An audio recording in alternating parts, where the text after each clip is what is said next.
So later, this Qualcomm named company has established the CDMA, and the advantage of the CDMA is that they will be able to access the channel at any point of time and at any frequency band. We can access any frequency band, whatever we have the spectrum with us. But the thing is that the receiver and the transmitter will be able to communicate through the channel only if they know the CDMA code. Okay, so CDMA telephones and CDMA mobile phones, the satellite phones and all, you know, right? So these satellite mobile phones and all, they have a CDMA code. By using the CDMA code, the transmitter and the receiver will get synchronized, and then only they will be able to send the information or send the voice conversation at any point of time with any bandwidth. But the thing is that they should be synchronized with the pseudo code, pseudo random code. Okay, PN sequence it is known as.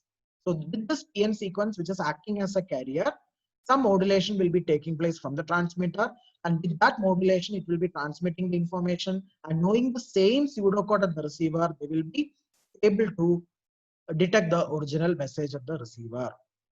But the thing is that by making use of the code, it is very difficult to access. Okay, because there should be some code synchronization between the transmitter and the receiver, so that only they'll be able to transmit the voice between the transmitter. So it is seldom used.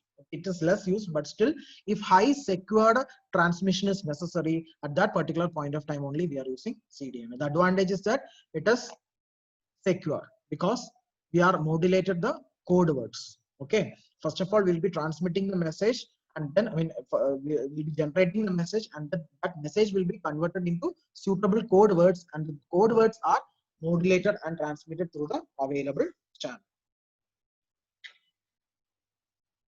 Now in 2000, Bluetooth with 1 megabit per second specification was invented, and single cell later worked on 10 megabits per second with multi-cell capability. So initially they were using Bluetooth with a speed of 1 MB per second, and later with the 10 MB with multi-cell.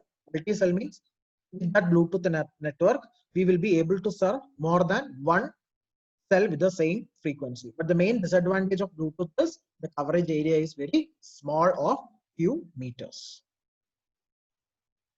Now, with the invention of this technology, communication technology is upgrading. Correspondingly, the handheld devices should also upgrade, right? For example, what generation mobile phones now we are using? We are using 3G, 4G, or 5G nowadays? 4G, sir. 4G. Is 5G has been invented?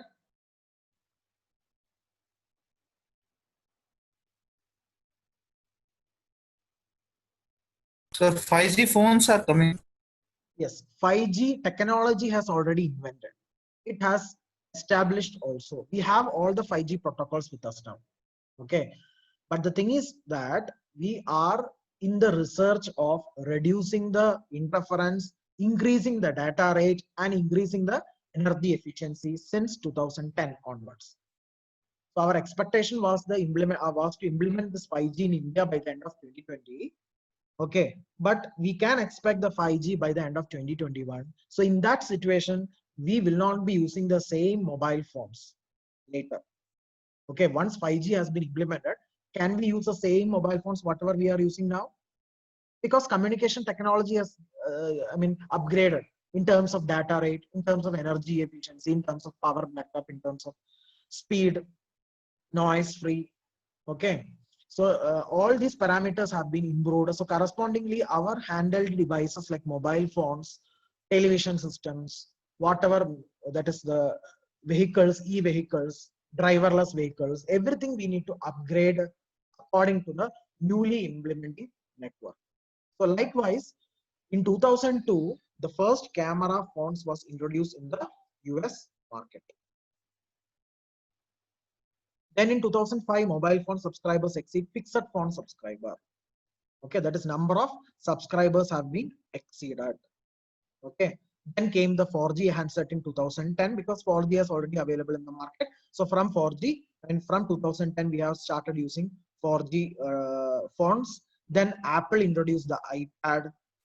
Another revolution in portable tablet computing. It was a very good revolution of using this iPad.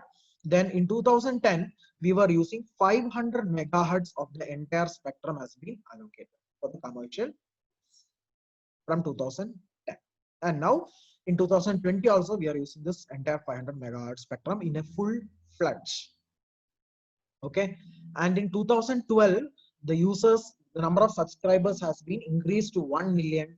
Now in 2020, it has increased to 100 million. Okay. So the number of subscribers, so even the technology has been increased. So the demand of using the technology has also increased, and the number of handheld devices making use of this technology, that is the subscribers, have also. So it is a duty of the communication designers or the communication engineers to allocate the service for all the subscribers who is demanding the service. Now, this is the electromagnetic spectrum what we have. See, we'll start from the left end. The radio spectrum is the most useful spectrum in wireless communication. In the upper slab, I have represented, in this particular slab, I have represented the wavelength, and downward in the down portion, I have represented the frequency. So as you can see, when I move from left side to right side, the frequency increases. Correspondingly, the wavelength decreases. 10 to the power minus 16 means wavelength is very less. Okay. So here, the radio spectrum